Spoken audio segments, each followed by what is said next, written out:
Listahan, walang kasinungalingan, serbisyong totoo lang.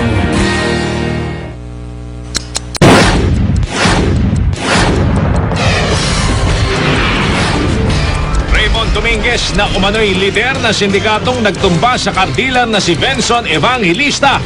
Kinakanlong ng pulisya sa Camp Alejo Santos sa Malolos. Pero hindi siya arestado kundi nasa proteksyon lang ng mga pulis. Kapatid ni Dominguez na kasama umano sa mga operasyon ng sindikato. Inaasahang lalapit na rin sa pulisya. Posibleng pagkakasangkot ng ilang opisyal ng pulisya at LTO sa operasyon ng Carnapping Syndicate. Tinututukan.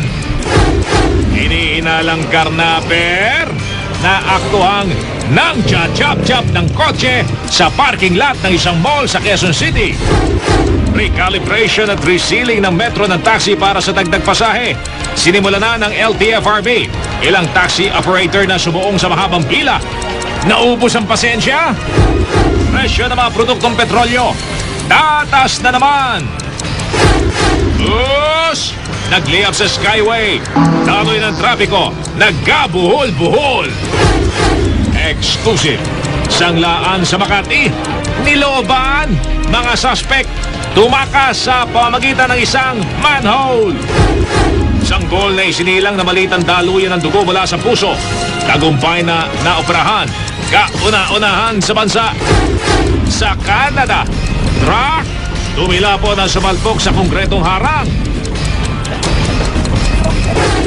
Pilipinang nagwagi sa prestiyosong modeling competition sa New York. Ano kaya ang plano sa napanalunang kontrata na nagkakalaga ng $250,000 o mahigit 11 million pesos? At Aljur Abrenica mapapanood na bilang Machete ngayong gabi.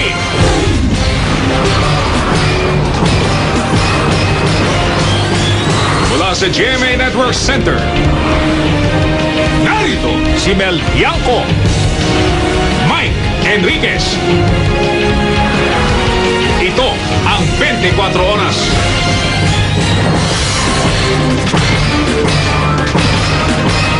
Magandang gabi po, bantay sarado ng mga pulis Bulacan si Raymond Dominguez. Siya po yung tinuturong utak o mastermind ng isa pang suspect na si Alfred Mendiola kaugnay sa pagdukot at pagpaslang sa car traders na sina Emerson Lozano at Benson Evangelista. Kusang lumapit sa mga pulis si Dominguez para humingi ng proteksyon. Samantala, sa mga sandaling ito, binibiyay po siya patungong Quezon City para i-inquest. Nakatutok si Chino Gaston live mula sa Camp Alejo Santos sa Bulacan. Chino. Mel, Mike, pasado alas 6 ng hapon ng formal na tinurnover ng Bulacan PNP sa PNP CIDG ang kustodiya ng suspect na si Raymond Dominguez na buong araw nating inantabayanan para masilayan at makuhanan sa kamera. Pero alas 6 na ng hapon o pasado alas 6 na ng hapon, nakita natin na naninigarilyo at kausap ang kanyang ina. Ito'y bago isinakay siya sa van na ibinigay na CIDG na siyang susundo sa kanya. Sa ngayon, hindi pa malinaw kung saan didiretso ang nasabing convoy ng CIDG. Nakakaalis lamang sa pagtataya natin ay mga 10 minuto pa lamang ang bago umalis, no? At pero pinaniniwala ang didiretso ito ng Campo Crame o hindi kaya sa Camp Karingal sa Quezon City. Mel, Mike, bago nito, 2 araw munang humingi ng protective custody o protection mula dito sa Bulacan PNP sa Camp Alejo Santos sa Malolos, Bulacan ang 26 na taong gulang na itinuturing na leader ng kilabot na Dominguez Carnapping Syndicate. Takot daw si Raymond Dominguez para sa seguridad niya. Kaya sa proteksyon ng pulisya siya sumukob pansamantala. Makalipas ilutang ng PNP ang kanyang pangalan na kabilang sa mga personalidad na minomonitor. Kasunod na mga brutal na pagpatay sa mga car trader na sina Emerson Lozano at Benson Evangelista. Doble ang seguridad ng Bulacan Provincial Headquarters. Minomonitor ang lahat na bisita ni Dominguez. At dahil di naman arestado si Dominguez, maaari siyang maglabas-masok sa kampo kailanman niya gusto. Pero pag lumabas na raw sa kampo, di na siya sagot ng PNP. Maybe the word is talagang magpapa-custody muna siya rito sa amin as long as he wants. Kasi wala naman kaming basis for him to detain. Ang ginawa raw na ito ni Dominguez ay pagpapakita na hindi niya tatakasan ang aligasyon sa kanya. Masyadong sensitive ang issue, no? Hindi naman na magandang sabihin na may panganib sa buhay ni Roger at saka ni Raymond.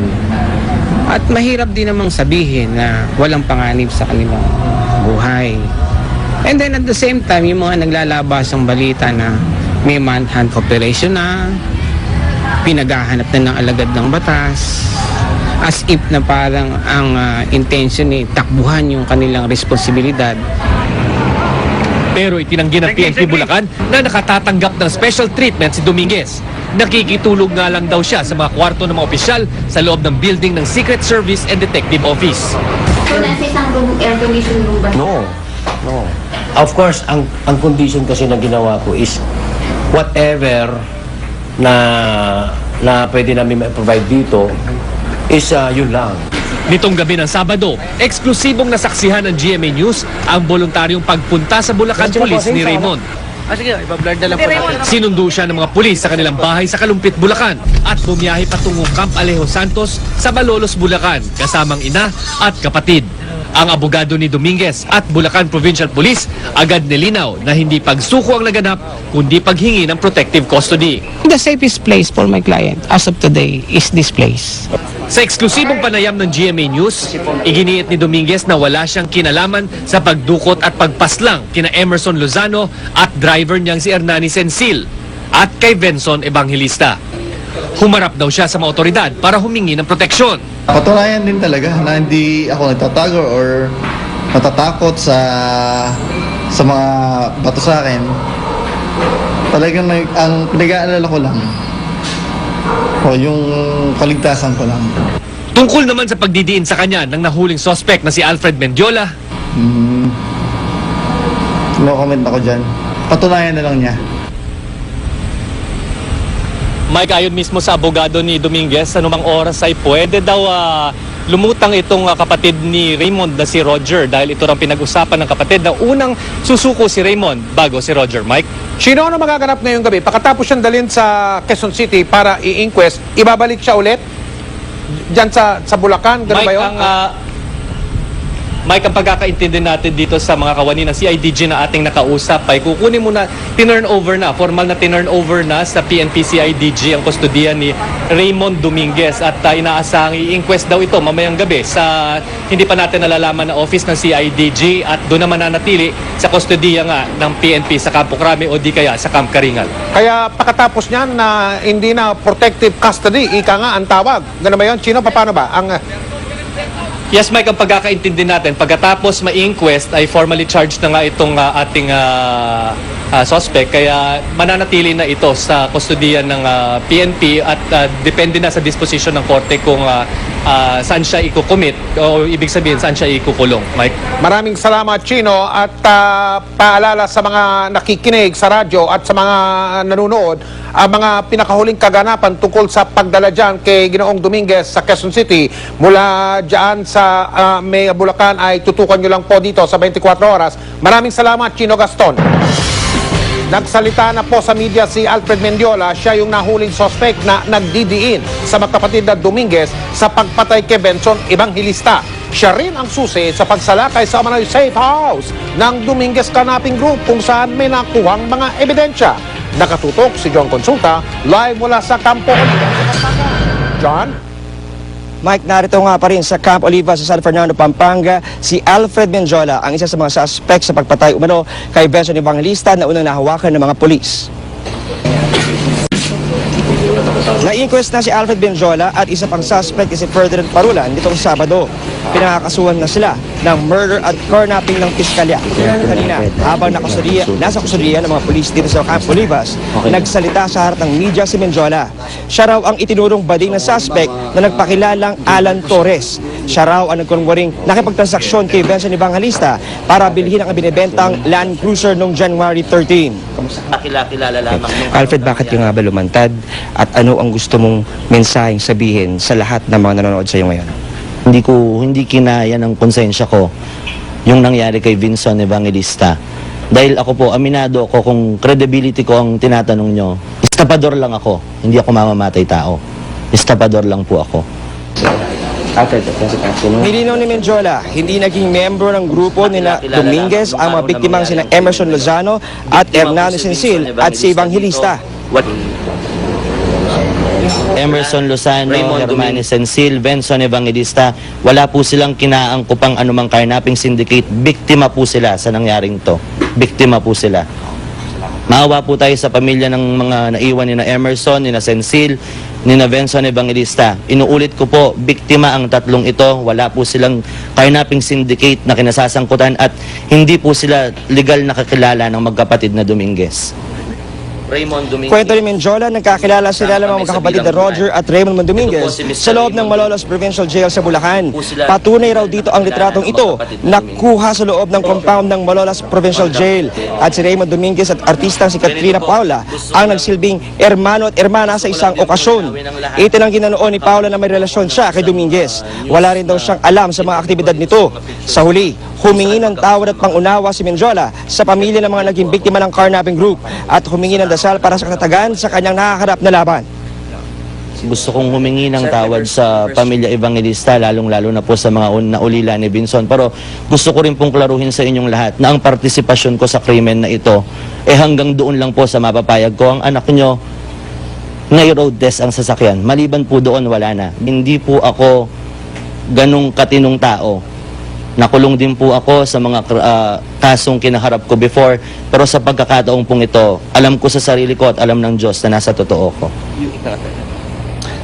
Mike, ayon nga sa itong kay Alfred Menjola sa ating sinimang one-on-one interview dito kay Menjola, ay sinabi nga niya na itong kanyang suot, itong bag na kanyang hawak ay ang mismong kanyang dala ng kanyang makaharap itong si Benson Evangelista. At sa mga darating na araw sa takdang panahon ay maglalabas pa raw siya ng mga karagdagang ebidensya para patunayan ang kanyang mga sinasabi. Mike? Maraming salamat, John Consulta. Laking gulat ng mga nakatira sa isang subdivision sa Pampanga sa iligal umanong aktibidad sa dalawang bahay doon na ginawa raw safe house ng kilabot na Dominguez Carnapping Syndicate. Nakatutok si Ivan Mayrina. Mismo nga mga lider ng Barangay San Jose sa San Fernando, Pampanga, batid na sa mata ng isang nagtatago. Magandang lokasyon ng Greenville Subdivision. May dalawa itong lagusan. Ang main gate, nakaumang sa Olongapo-Gapan Road. Ang gawing kanan palabas ng NLEX. Ang gawing kaliwa papuntang Olongapo at Bataan. Sa kabilang gate naman, may daang tumbok ang MacArthur Highway. Pwedeng pabulakan at pamaynila. At sa kabila, papuntang Angeles, Pampanga. At sa mismong tapat ng bahay na ito, talahiban ang harapan at marami ring kanto na pwedeng likuan.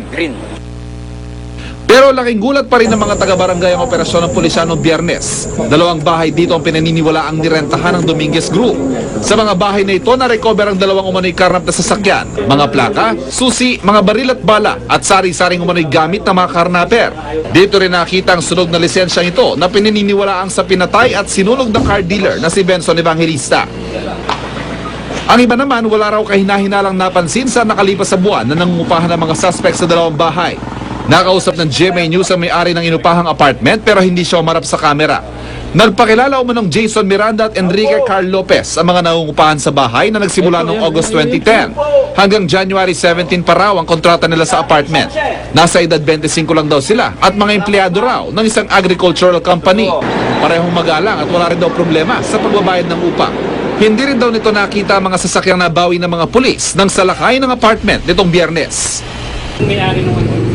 Sa isa pang bahay na umunoy ginawang safe house ng Dominguez Carnapping Group, nabawi naman ang iba pang gamit daw ng mga suspect kabilang ang mga dugo ang pantalon. Sa impormasyong nakuha ng mga opisyal ng barangay, nitong January 7 lamang daw ng upahan ng mga umunoy miyembro ng Carnapping Syndicate. Sinubukan naming tawagan ang numero ng bahay na ibinebenta na ngayon pero hindi ito sumagot. Kailangan yung mga nangungupahan bago tanggapin ng may-ari katulad ng mga apartment, kumuha muna ng barangay clearance sa barangay hall para malaman namin kung sino yung pumupunta dito ng tao dito sa barangay sa San Jose. Tsaka dito po, tulad po ng kung makikita rin yun. Ang Greenville, marami kasing exit yan Ivan Mayrina, nakatutok, 24 oras. Samantala, huli sa akto ang isang lalaki habang kinakarnap niya ang isang sasakyan sa loob mismo ng parking lot ng isang mall sa lungsod ng Quezon. Panoorin po natin itong pagtutok na ito ni Lia Manyala. Mangiyak-ngiyak pa ang 26 anyos na si Brian Quino nang humarap sa GMA News kanina. Nasa kote ng mga pulis si Quino na aktong nangangarnap ng sasakyan sa parking lot ng isang mall sa Fairview alas 8:30 kagabi. Mga guards natin sa SM Fairview ay nag-report sa amin. Merong isang tao sa loob ng sasakyan kinakalkal. Yung sinita, hindi naman daw sa kanya. Dahil nabisto, agad na ibalik sa biktima ang kotse. Aminado naman ang suspect sa nagawa, pero kwento nito, tanging mga gulong lang ang puntirya niya. May lalabas ko po sa parking lot.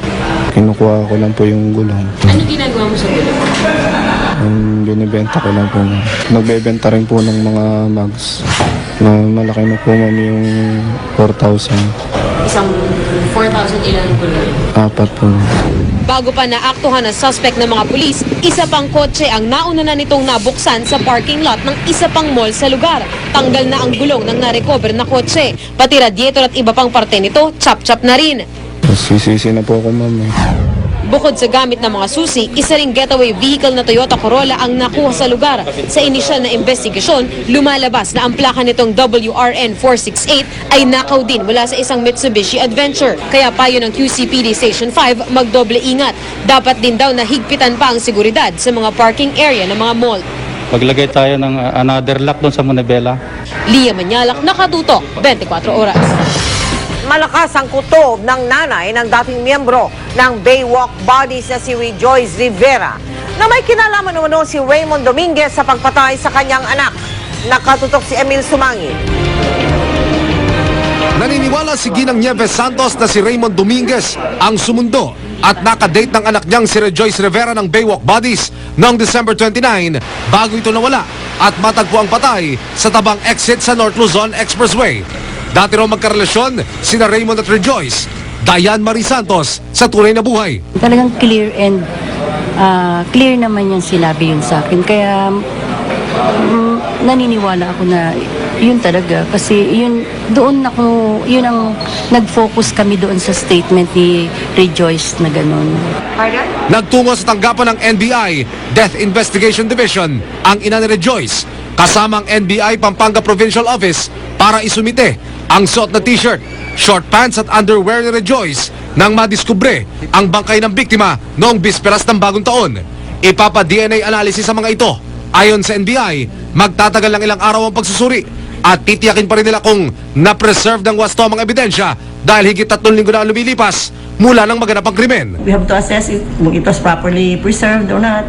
If it could have undergone contamination, deterioration, decomposition. Kasi may biological material dyan eh. Inamin ni Ginang Santos na natatakot siya ngayon pero iba raw talaga ang kutob niya nung buhay pa raw ang anak. Minsan nagkwento na ito na malimit ang pag-aaway at pagseselos umano ni Raymond. Love triangle, may ganito. Kaya yun nga po ang gusto naming malaman. Nais ni Ginang Santos na makausap si Raymond Dominguez na anyay huli niyang nakita ng personal noong burol ni Rejoice. Dala ang korona ng patay na ito. Emil Sumangil, nakatutok, 24 oras.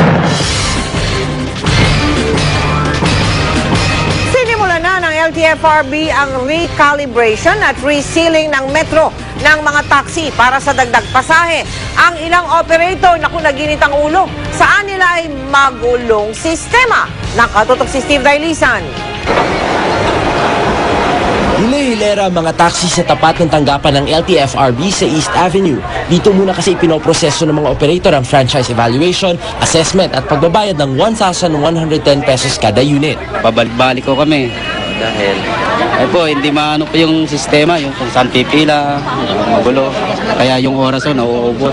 Kasi on the average, yun ang talaga naming regular na kasi meron tayong inspection resealing twice a year. So, yun ang capacity. They will have to understand. Matapos magbayad dito sa LTFRB office sa Royal Balintawak ang tuloy ng mga taxi. Hanggang 300 unit lang ang kayang i-calibrate at i-reseal ng LTFRB kada araw. Kulang daw kasi sila sa tao. Kaya gumawa ng schedule ang LTFRB. Uunahin muna mga may plakang natatapos sa 1 at 6. Saka isusunod ang iba pa hanggang sa May 25. Kaya may ibang taxi operator na sa katapusan pa ng Mayo makakapagpatupad ng dagdag singil. Tumataas ang gasolina, hindi naman lang bumababa eh. Naiiwan yung ibang taxi ko. Kailan pa i-calibrate yun? Kailan tataas ang Sana dapat. Dapat sana 1 and 2 tapos maliit lang ang gap ng panahon. Pinagsabay-sabay natin sila ngayon, yung rambulan. Palagay ko, di lalong mas chaotic ang situation, mas lalong matatagalan yung iba. Sinubukan ng GMA News na bumiyahe mula sa Balintawak hanggang GMA Network para malaman kung magkano itinaas sa pasahe. Ngayong ipinapatupad na ang 40 pesos na flag down rate at 3 pesos and 50 centavos para sa kada 300 metro ng biyahe. Para kayo makasiguro na calibrated at resealed na yung inyong taxing sasakyan, hanapin muna yung sticker ng LTFRB na nakadikit dito sa labas ng windshield. Meron din yung sticker ang BIR dito sa pinakagawing kanan ng windshield. Titingnan nyo rin syempre itong metro, dapat ho, selyado yan.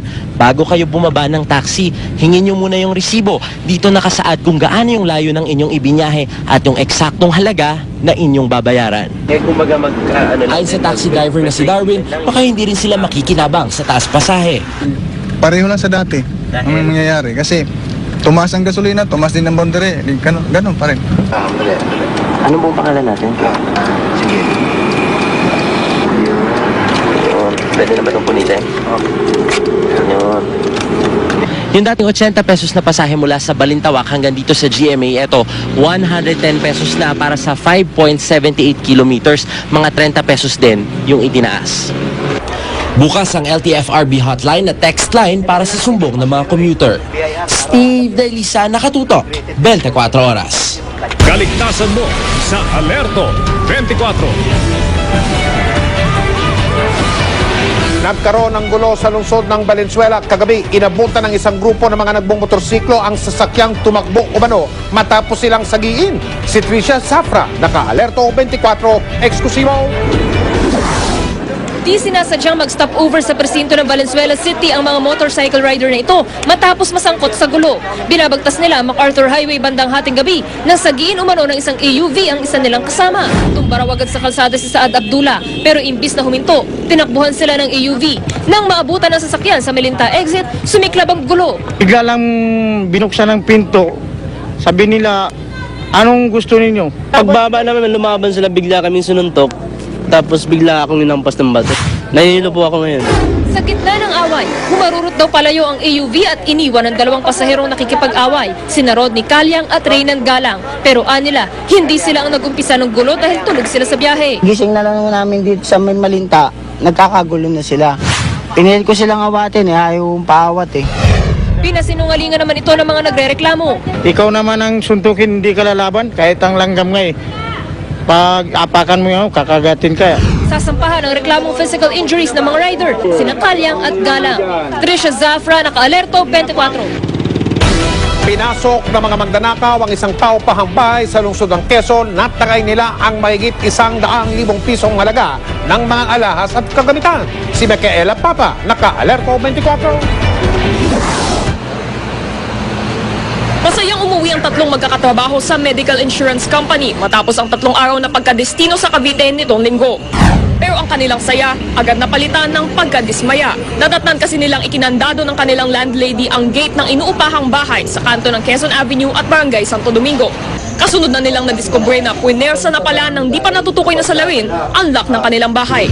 Ang masaklap sa kanilang pagkawala na nakaawan sila ng mahigit 100,000 pesos na halaga ng kagamitan. Kaya agad kami akyat, nagulat na rin kami pag pumunta kagad ng barangay. Hindi ko na alam yung sarili namin kasi syempre gutom pa kami galing kami sa biyahe. Sama sa tinangay na magnanakaw ang alahas, credit card, papeles at mga lotion. Pati ang plancha at takoy, di na pinatawad. Sabi sa kanila ng landlady, pinadlock nito ang bahay sa pag-aakalang di na babalik ang tatlo. Pero hindi raw niya napansin na nilooban na pala ang bahay. I still have the money to buy for all those things. Ang gusto ko lang justice lang talaga. Gusto ko lang malaman kung ano talaga ang buong pangyayari. Patuloy namang iniimbestigahan ng pulis ang insidente. Micaela Papa, naka-Alerto 24. Balita mula sa ibang bansa, pinadala ng ating News Cooper ang pagbaha sa Jeddah sa Saudi Arabia dahil daw sa baradong drainage. Yan at iba pang nakalap ng ating mga News Coopers sa pagtutok na ito ni Josh Villanueva. Ito ang bahang dulot ng 4 na oras na pag-ulan sa Jeddah, Saudi Arabia. Ayon kay News Cooper Deo Francis, isang OFW, mahina lang daw ang ulan nitong Biyernes. Pero dahil sa baradong drainage, naipon ang tubig. Tambak na basura naman ang naipon sa bahagi ng ilog na ito sa Marilao, Bulacan. Kwento ni Youth Cooper Aimee Singian, 4 na araw na ang mga basurang nangangamoy na. Posibleng inanod daw ito dahil sa mga pag-ulan nung 1 linggo. Sana raw, maaksyonan agad ng mga otoridad ang problema. Isang kotse naman ang bumangga sa isang puno ng saging sa Santa Rosa, Laguna. Hinala ni Youth Cooper Emer Meneses, posibleng nakaapekto sa paningin ng driver ang fog kaninang madaling araw. Pwede rin kayong magpadala ng mga video at litrato ng mahalagang balita. Mag-log on lang sa www.uscoop.tv. Para naman magpadala ng text o MMS, i-text ng scoop, space, message, space, ang inyong pangalan at address, at ipadala sa 4627. Alala lang po sa ating mga Youth Scooper, yun lamang pong mga video at litrato na pagmamayari nyo mismo ang ipadala sa amin. Tandaan ninyo mga kapuso, basta may balita sa lugar ninyo, i-Scoop ninyo. May tuturing suki na ng mga pulis ang grupo ni Raymond Dominguez kasi makailang beses na raw silang naaresto, yung mga miyembro ng grupo niyan, sa iba't ibang kaso pero sadya raw silang madulas. Tanong tuloy ni DILG Secretary Jesse Robredo, hindi raw kaya may mga kakuntsaba silang mga pulis at mga tauhan ng iba pang ahensya ng gobyerno? Nakatutok si Marisol Abdo naman. Ito.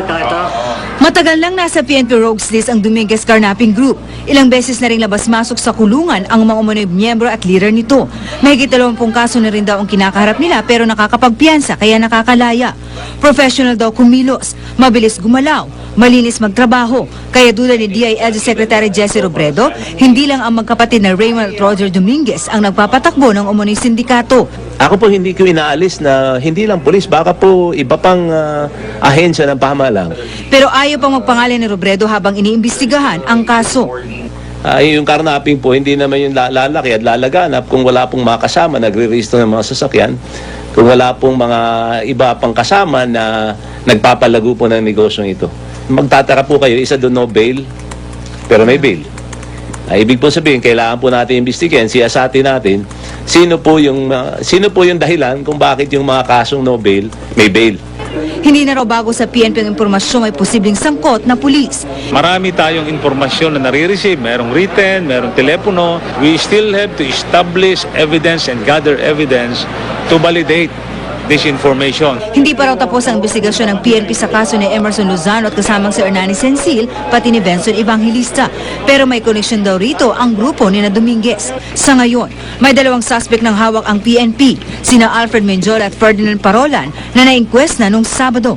Bukod pa dito mga na-recover sa isang subdivision sa Pampanga na pinaniniwala ang pinagkutaan ng grupo. I'm confident that the evidence is strong. We just have to file it dahil yun ang nire-require ng batas. Sa sinumpang salaysay ng suspect na si Menjola, sinabi nito na kasama siya ng grupo ni Dominguez nang karnapin at dukutin si Evangelista noong January 13. Hindi raw niya nakitang pagpatay kay Evangelista. Inutusan daw kasi siya ni Dominguez na bumili ng gulong at gasolina. Nalaman na lang daw niyang itinapon ang bangkay ni Evangelista sa Nueva Ecija. January 14, nakita ang sunog na bangkay ni Evangelista sa Nueva Ecija. Tuloy ang investigasyon ng pulisya para makumpirma ang sinabing ito ni Menjola. Marisol Abduraman, nakatuto 24 oras. Samantala, umalma ang Land Transportation Office sa pahayag na yan ni DILG Secretary Jesse Robredo na posibleng may kasabwat ang grupong Dominguez sa mga ibang taong mga gobyerno na nag-aayos ng rehistro ng mga nakaw na mga sasakyan. Ang hamon ng tagapagsalita ng LTO na si Bobby Rico Hermoso kay Robredo magpakita ng ebidensya. Tataas na naman ang presyo ng mga produktong petrolyo. Simula mamayang hating gabi, halos ganitong nangyayari kada linggo. Binubulaga ang mga motorista ng mas mahal na krudo. Nakatutok si Bernadette Reyes. Bago gumarahay, mamaya dadaan daw sa gasolinahan si PJ Paglinawan para magpakarga ng diesel. Muli na naman kasing tataas ang presyo ng petrolyo. Ngayon talaga wala na kaming kinikita kasi 7 lang yung pamasahe namin, taas na ng krudo. Una na nag-anunsyo ang Shell. Simula mamayang hating gabi, piso na naman ang madadagdag sa kada litro ng diesel. 75 centavos sa kerosene at 50 centavos sa gasolina. Ang PTT, piso rin ang itataas sa diesel, 50 centimos sa gasolina. Pero hindi raw magtataas ang presyo ng kanilang kerosene. Ayon sa DOE, patuloy daw ang pagtaas ng presyo sa pandaigdigang merkado kung saan umaangkat na petrolyo ang oil companies. Kami naman sa Department of Energy, kung hindi sila naayon sa aming kalkulasyon, ay tatawagin namin ang pansin nila. Ito na ang ikatlong oil price hike ngayong taon. Sa Pebrero, posibleng magpatuloy pa ang pagtaas ng presyo dahil sa pagmahal ng biodiesel, sangkap na hinahalo sa petrolyo para makatulong sa malinis na kalikasan. Dismayado na ang grupong piston sa sunod-sunod na pagtaas ng presyo ng petrolyo. Kaya bukas, magsasagawa raw sila ng kilos protesta sa tanggapan ng mga oil companies. Sa nating hilingin na sa gobyerno, particular kay Pangulong Noynoy Aquino, na makialam na directly, mag-create ng isang body talaga na at least marerepresent din yung mga consumers, yung transport groups, tapos yung mga experts. Ngayong sunod-sunod ang pagtaas ng presyo ng produktong petrolyo, umaasa ang mga transport group na maaprubahan na ang dagdag singil sa pasahe at may pagkakaloob na rin ang diskwento sa diesel para sa mga pampublikong sasakyan. Piso kada litro ng diesel ang maaaring madiskwento ng mga jeepney driver sa sandaling matuloy ang discount card program ng Shell at Petron. Habang hindi pa ito naipapatupad, makikiusap daw ang Pilipinas sa Organization of Petroleum Exporting Countries sa International Energy Forum na dagdagan ang produksyon ng petrolyo sa gitna ng lumalakas na ekonomiya ng ibang bansa. Kapag yung demand mo tumataas, para ma-maintain mo yung presyo, kailangan yung supply sumasabay. No? So, hinihiling po lahat ng mga bansa ho na natatamaan na sana ang OPEC magtaas naman sila ng produksyon. No? Bernadette Reyes, nakatutok, 24 oras. Chika Minute! Hello mga kapuso, kamusta ang inyong weekend? I'm sure mag-enjoy kayo sa mga chikang baon ko today. Pambansang kamao Manny Pacquiao nakipagrak-rakan sa isang music event. Nakipagtagisan pa sa pagrarap kay Elmo Magalona. At Machete star Aljo Rabrenica matutunghayan live sa mismong set ng bagong primetime show. Abangan yan at iba pa mga chika, maya-maya lang. Susunod! Eksklusibo! Bus naglayap sa Skyway. Daloy ng trapiko, nagkabuhol-buhol. Eksklusibo pa rin, mga magnanakaw naghukay para mapasok at makatakas sa niloobang sanglaan sa Makati. Bagong silang na sanggol na maliit ang daluyan ng dugo mula sa puso. Inoperahan! Kauna-unahang Pilipina na nagwagi bilang Supermodel of the World. Ano kaya ang plano sa napanalunang kontrata na katumbas na mahigit 1 milyong piso? Malalaman natin sa pagpapatuloy ng 24 oras na may live na kuha ng GMA Traffic System sa EDSA Kanto ng Ortigas. Yung mga pulang ilaw, yung pataas dun sa flyover papuntang Pasig, yung nasa ilalim naman sa baba papunta Makati, yung mga pulang ilaw, mga sasakyan patungong Cubao.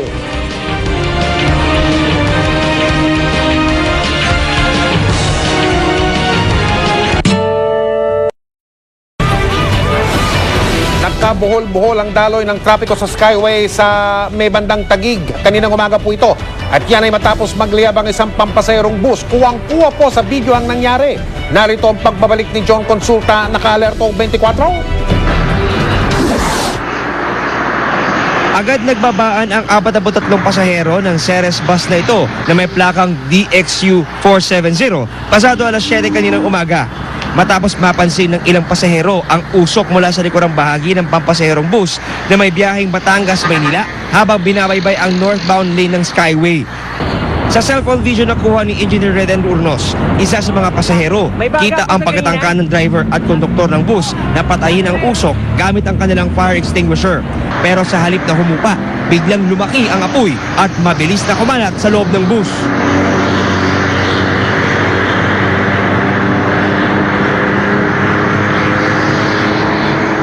May dumating naman mga bumbero, pilit dinubagaan ng tubig ang natutupok na bus mula sa ibaba ng Skyway.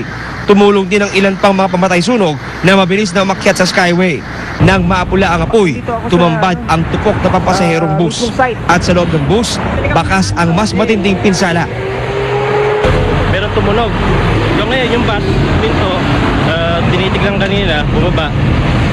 Eh kami una nakapansin ng sunog dahil nasa likuran kami. Biglang umusok. Opo. Tapos, tinabi ko, kasi nag-alarm yung panel board ko. Okay. Pagbaba ko, titingnan ko sa likod, lumiyab na. Pinababa ko na lang ang pasahero. Walang nasaktan na pasahero, pero nagkabuhol-buhol ang trapiko sa northbound lane sa Skyway matapos pansamantalang isara ang dalawang lane nito. Hinala ng mga otoridad, posibleng problema sa electrical wiring ng bus ang ugat ng sunog. John Gusto na Kalerto, 24. Sa lagay naman ng panahon, buwan ng Enero pero asahan pa rin daw natin ang kalat-kalat na pagulan sa iba't ibang bahagi ng bansa. Ayon po sa Pag-asa dahil po yan sa umiiral na easterly winds sa Southern Luzon, Visayas at Mindanao. Paalala ng Pag-asa, mag-ingat sa biglaang pagbaha at landslide lalo na sa mga lalawigan ng Aurora at Quezon, pati na rin sa Palawan. Asahan din ang pag-ulan sa Northern at Central Luzon, kabilang ng Metro Manila kung saan naiiral pa rin daw ang hanging amihan. Chika Minute! Nagpakitang gila si Manny Pacquiao hindi sa pagboboxing kundi sa pagrarap. At si Pacman pa mismo ang nagturo ng irarap ng anak ni Francis M. na si Elmo. Yan ang chika ni Lars Santiago. Sa waiting room ng isang rock event, nagkita si Manny Pacquiao at ang partner niya sa tattoo shop na binuksan nila sa Los Angeles, California na si Chris Garcia. Si Chris ang Pinoy na tattoo artist ng maraming Hollywood stars tulad ni teen superstar Miley Cyrus. Pagbalik ko sa LA, magpapatato ako ng panther dito sa kamay ko. Kanina napag-usapan namin, kaya naghahanda na ako, magsisimula na ako mag-workout tsaka magpagaling para talagang lahat ng pinakamagandang gawa ko ilalagay ko sa kanya. Ganado si Pacman ng gabing yon, pati sa pakikipag-usap sa iba pang celebrities na nakasalamuhan niya sa waiting room tulad ni na Isabel Daza at ni Pinoy rock icon Pepe Smith. Pagdating sa entablado, ipinakita ni Manny na kaya rin niyang makipagsabayan. Nilapitan din si Manny ng magkapatid na Elmo at Saab Magalona para magpasalamat dahil ang gabi ay pagbibigay-pugay rin sa kanilang amang si Francis Magalona. Sabi pa ni Elmo, gusto raw sana niyang makasama si Manny sa isang number pero hindi niya alam ang kanta. Hindi ko alam yung song eh. Yung song ni Papa, yung may kanta kayong dalawa. Agad namang bumanat si Manny at itinuro ang kanta kay Elmo para makasabay ito sa kanya sa performance. Bandila ng Pilipinas, sabay-sabay itaas. Pag dalawang persa ang nagsanib, lalo pang lalakas.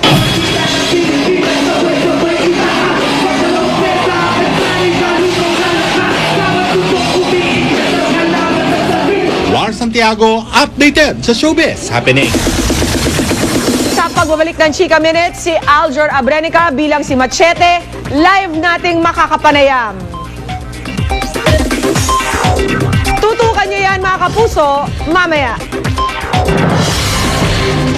Susunod, exclusive, sanglaan sa Makati nilooban ang mga suspect. Dumaan sa manhole. Sanggol ay sinilang na maliit ang daluyan ng dugo mula sa puso, tagumpay na naoperahan. Sa kauna-unahang pagkakataon, Pinay tinangal na Ford Supermodel of the World. Tutukan lahat ng yan dito sa 24 Oras.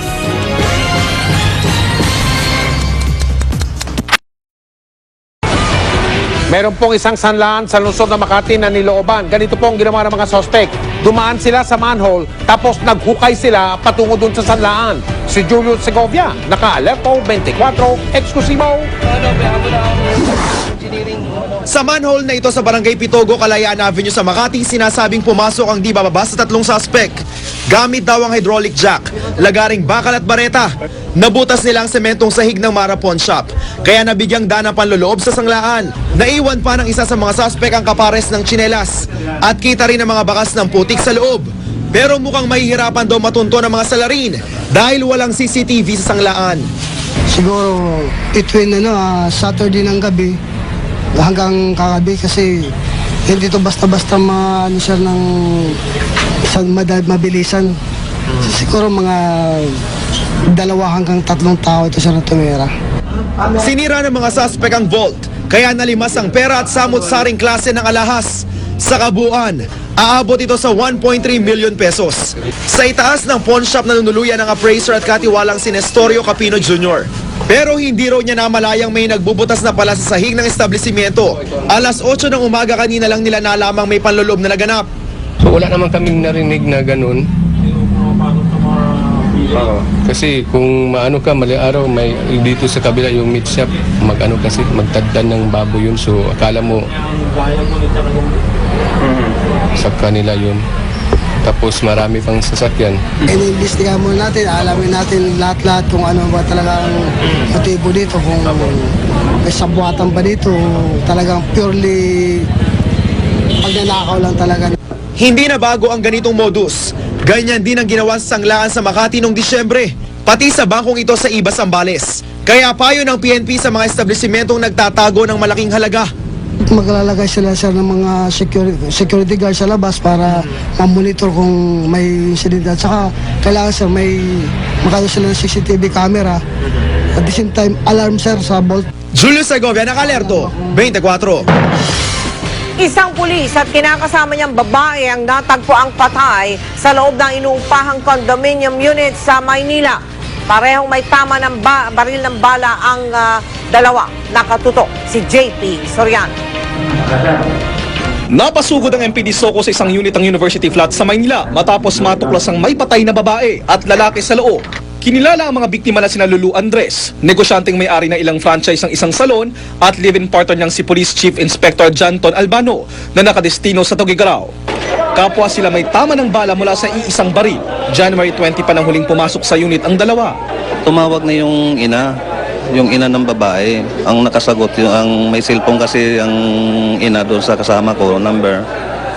Sila nag-uusap ng dalawa na kinakabahan na siya kasi tinatawagan daw niya yung anak niya.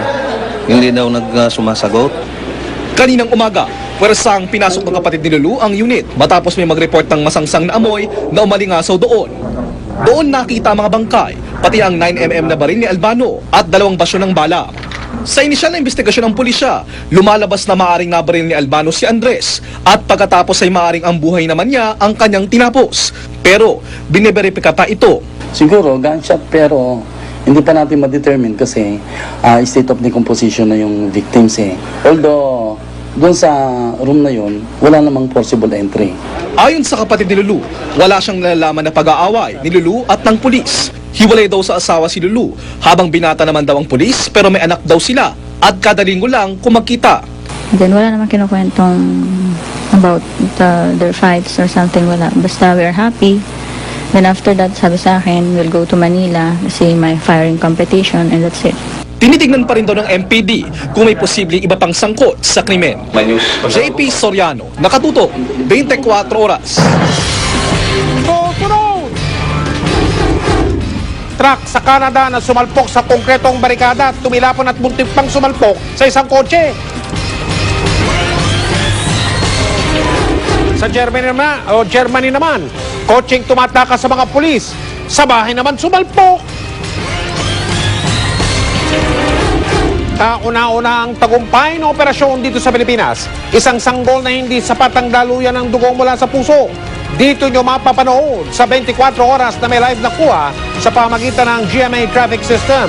At ito po ay sa may Kamachile. Diyan po ito sa may Caloocan papunta at galing na North Luzon Expressway. Yung mga nasa kanan po, ang mga pulang ilaw, sasakyan papasok ng NLEX. At yung mga puting ilaw, mga sasakyan na papalabas ng North Luzon Expressway, papasok ng Metro Manila. Live na kuha pa rin ng GMA Traffic System, EDSA at NIA Road. Yung mga pulang ilaw sa bandang kanan, patungong norte, EDSA North, mga Kapuso at Caloocan. Yung mga kulay puting ilaw, mga sasakyan patungong direksyon ng Cubao. Ito naman po ang live na kuha ng GMA Traffic System sa EDSA, Tanto ng Ortigas. Yung sa taas po na flyover ay papunta pong direksyon ng Pasig. At yung nasa ilalim naman po mga Kapuso, yung mga pulang ilaw ay patungong direksyon pa rin ng Pasig. Mula po yan sa may Ortigas. At yung mga puting ilaw ay mga sasakyan na patungong direksyon ng San Juan.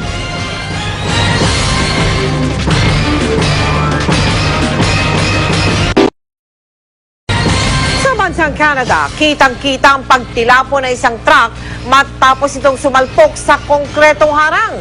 Sa kuha ng dashboard camera ng isang kotse, yan makikita yung paparating na truck. Bigla itong bumangga sa harang at muntikan pang sumalpok doon sa kotse. Pabutit agad nakailag yung driver ng kotse. Kinasuhan ng reckless driving ang driver ng truck. Sa Germany naman, isang kotse ang sumalpok sa isang bahay. Wasak ang bahagi ng sala nito na wala ng control yung driver nang tumakas pala siya sa traffic inspection. Isinugod siya agad sa hospital. Isang isang sanggol ang isinilang na may maselang kondisyon. Maliit po ang daluyan ng dugo mula sa kanyang puso.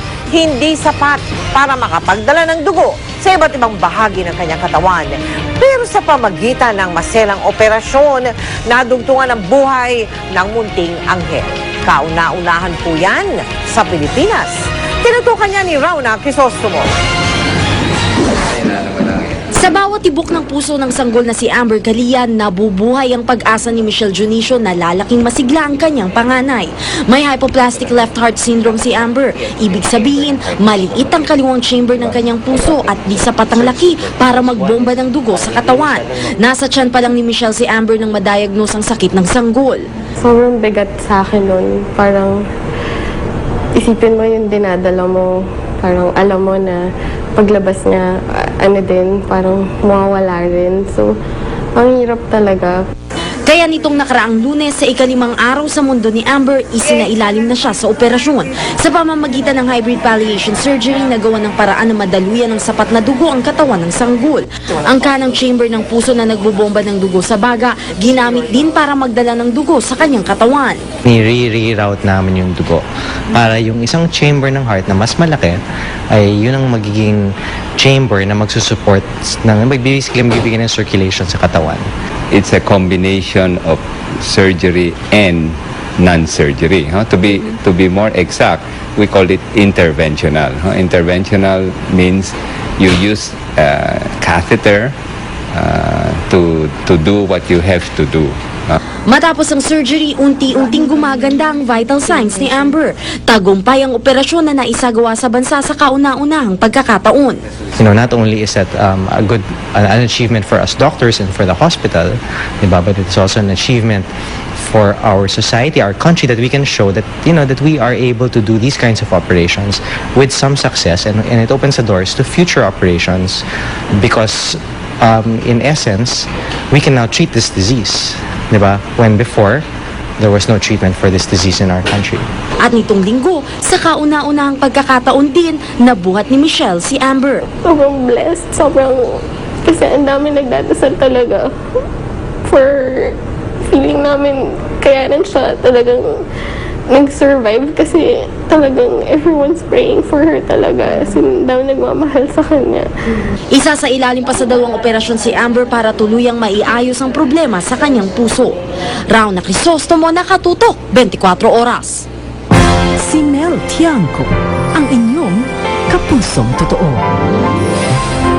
Dati tuwing birthday ko ay tinataon ang bloodletting project ng GMA Kapuso Foundation.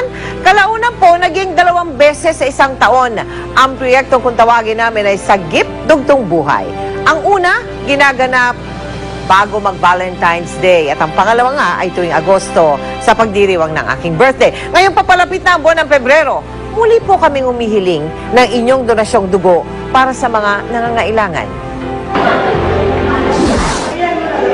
Sa hematology ward namin dinatna ng 4 na taong gulang na si Kurt Franklin.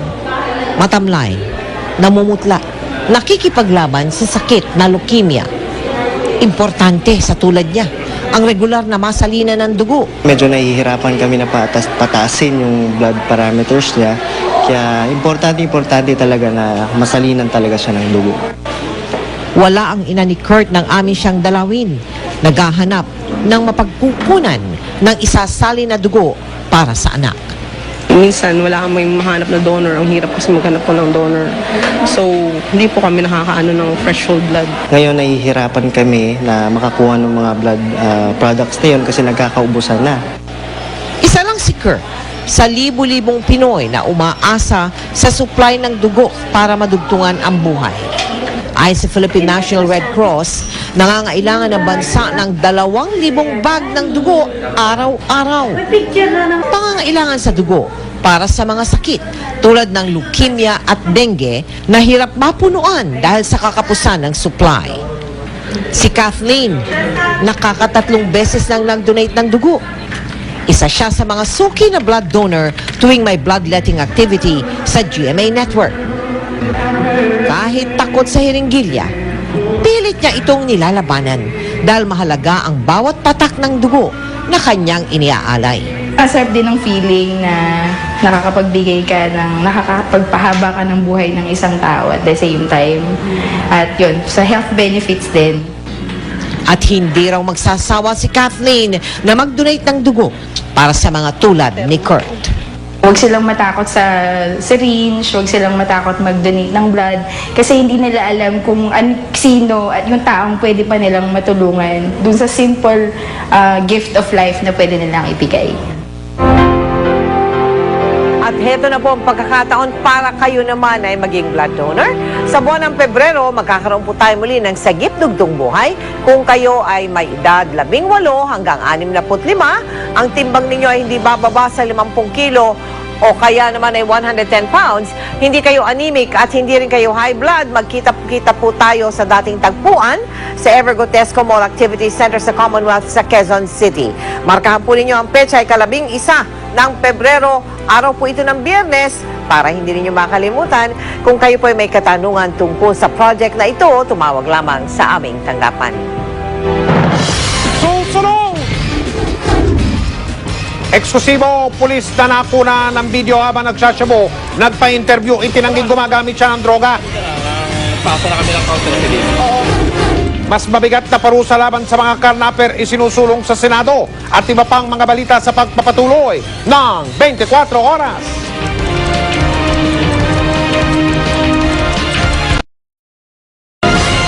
Isinusulong po ngayon sa Senado ang pagpapataw ng mas mabigat na parusa laban sa mga karnaper.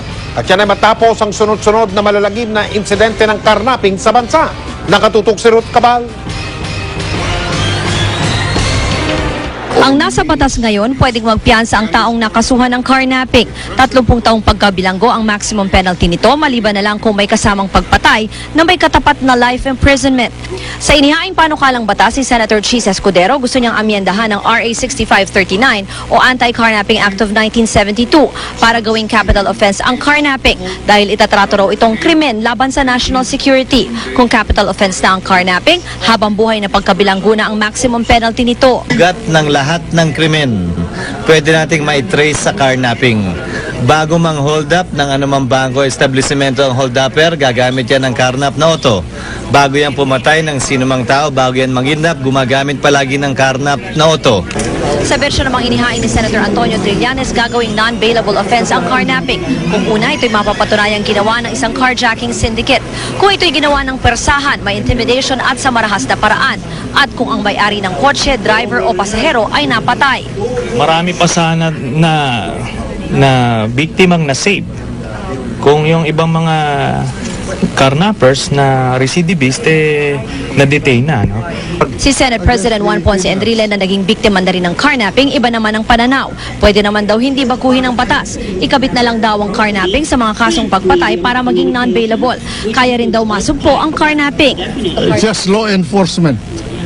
A really, honest to goodness, consistent, purposive enforcement of the law without let up. That's all. That's all you need. Sa Miyerkules, magsasagawa ng hearing ang Committee on Public Order and Illegal Drugs para questionin ng DILG, PNP at iba pang opisyal tungkol sa lumalalang kriminalidad sa bansa at kung ano ang ginagawa nila para sugpuin ito. Kasama sa imbitahan sina DILG Secretary Jesse Robredo, PNP Chief Director General Raul Bacalzo at iba pang opisyal. Ruth Cabal, Nakatutok, 24 Oras.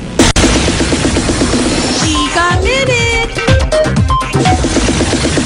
For the first time, isang Pinay ang nanalong Ford Supermodel of the World. Siya si Danica Flores Magpantay.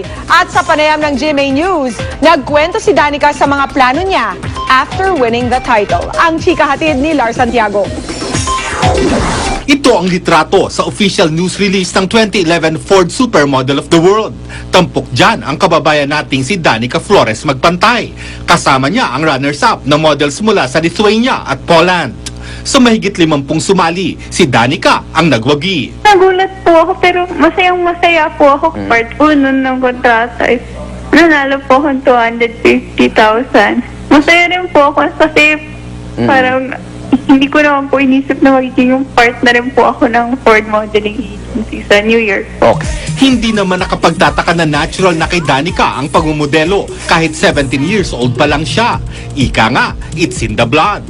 Ang mami niya kasing si Lala Flores, itinanghal na Ford Supermodel of the World Philippines noong dekada 90. Ang elder sister ni Danica na si Daniel, kasama naman niya sa kompetisyon at pumasok pa sa top 8. Dahil nakakontrata na para sa 1 taon ang kanyang modeling work sa New York, gusto na rin daw ni Danica na mag-ipon para doon na rin makapag-aral. Lubos din ang kanyang pasasalamat sa oportunidad na ibinigay sa kanya ng Diyos, pati sa suporta ng mga naniniwalang kaya niya. Mas naging confident po ako kasi po parang alam ko na may bibigay talaga yung mga Pilipina dito po sa New York. Kayang-kaya po ng mga Pilipinong modelo yung New York po.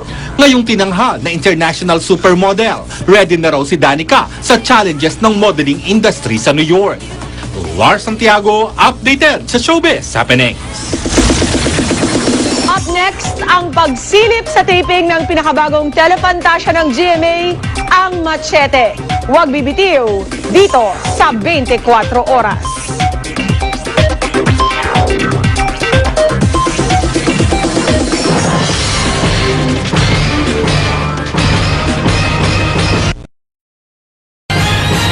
Mga kapuso, nagsuminiti na po o nagbigay na po ng tinatawag na counter affidavit yung 2 pulis na naaktuhan sa video ng programang investigador na nagsasyabu sa kanilang pahayag. Sinabi nila na hindi raw sila gumagamit ng droga at binili lang daw ng programang investigador yung video na aming ipinalabas. Nakatutok si Lia Manyalak, eksklusibo. Sa unang pagkakataon, humarap na sa GMA News si PO1 Antonio Carmona, ang isa sa 2 pulis na nakuna ng video ng programang investigador na aktong nagsasyabu ng nakauniforme pa. Pero itinanggi ni Carmona na gumagamit siya ng droga, lalo't nagnegatibo ang drug test sa kanya. Hindi muna natin tapusin yung mangyayari doon sa hearing. Pero ang importante raw, negative ako sa drug test na hindi ako gumagamit ng mga pinagbabawal na gamot na yan. Sir, ito na lang, ano nang sagot mo dun sa sinasabi na nga na nakunan ka ng video?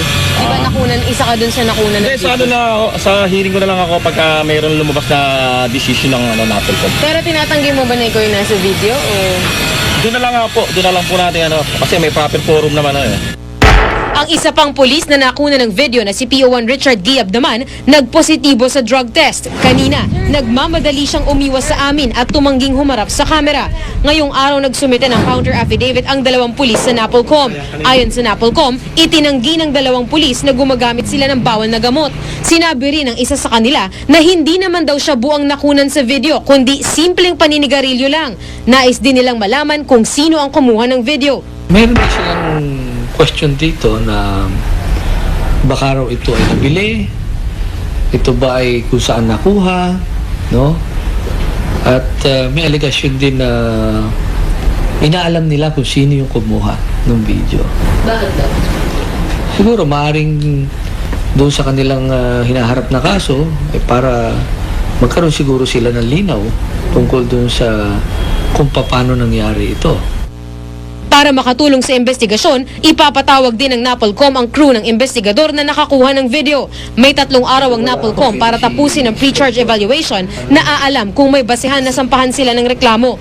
Nagsumite na rin ang counter affidavit ang 2 pang Caloocan police na nagpositibo sa random drug test na ginawa kasunod nito. Sila ay sina PO2 Armando Jimenez at PO3 Hermil Lumba. Kapwa nila itinangging gumagamit sila ng droga. Lia Manyalak, nakatutok, 24 Oras.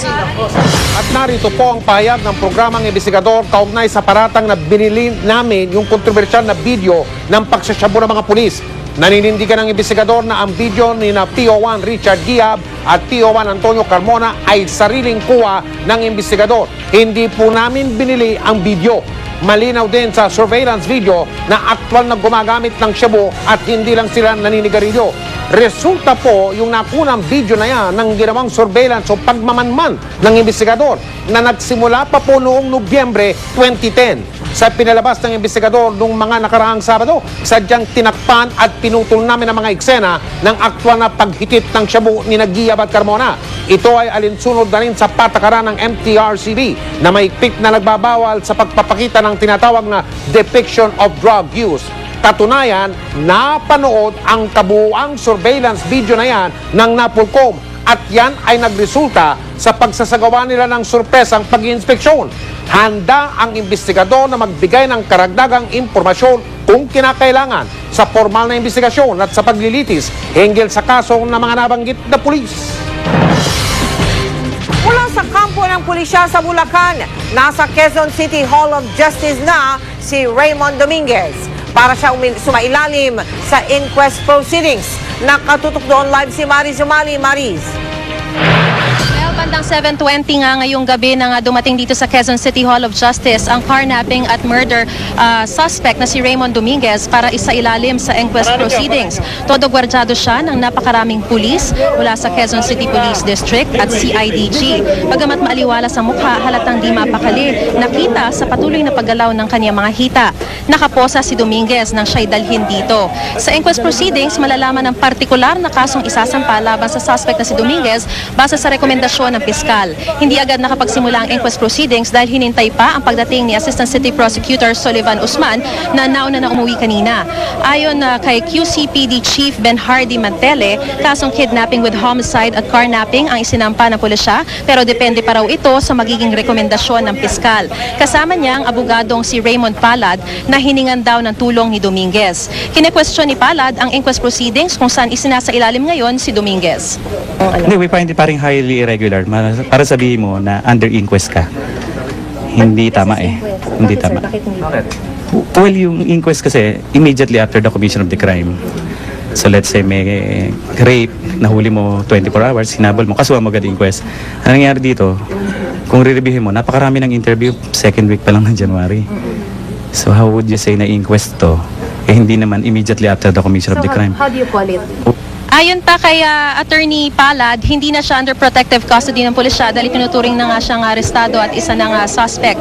At as soon as maaprubahan, Mel, ang rekomendasyon ng piskal ng Chief Inquest ay maaari na siyang sampahan ng kaso at magsisimula na rin ang pagdinig sa korte. Mel, patuloy tayo mag-antabay dito sa Quezon City Hall of Justice para sa pinakasariwang balita kaugnay nga sa isinasagawang inquest proceedings kay Dominguez. Mel? Maraming salamat sa iyo, Maris Umali. Isa pong radio broadcaster sa Palawan ang patay matapos siyang barilin sa ulo. Nagsusukat ng sapatos si Dr. Jerry Ortega sa isang ukay-ukay sa lungsod ng Puerto Princesa. Nambiga siyang barilin kaninang umaga. Dead on the spot si Ortega. Agad namang nadakip ng mga polis ang suspect na kinilalang si Marlon Dicamata de Chavez alias Marvin Alcaraz. Nakuha sa kanya ang isang kalibre 45 baril pati na mga bala. Tinutugis na ng mga otoridad ang isa pa umanong suspect na kasama. Inaalam pa natin kung sino pong ano ang dahilan at binar niya si Doc Jerry. Wala pa kung motibo nakikita? Wala pa. Hindi po na natin pinapakausap sa ngayon dahil pinag-iingatan natin mabuti ang taong ito. Chika Minute! Ngayong gabi na ang pilot episode ng pinakabagong telefantasya ng GMA, ang Machete, starring Alger Abrenica. Kamustahin natin si Alger live mula sa set ng Machete sa Scout Borromeo sa Quezon City. Hi, Alger! Hi, Pia. Magandang gabi po sa inyo, sa lahat na nanonood. Magandang gabi po. Giniginaw naman ako sa wala mong suot ngayong gabi. How do you feel ngayong ilang oras na lang ay ipapalabas ng Machete? Katunayan po, Ate Pia, sobrang excited na po ako. Hindi lang po ako, kundi lahat ng mga cast ng Machete and staff and members po. Dahil sobrang pinaghirapan po talaga namin.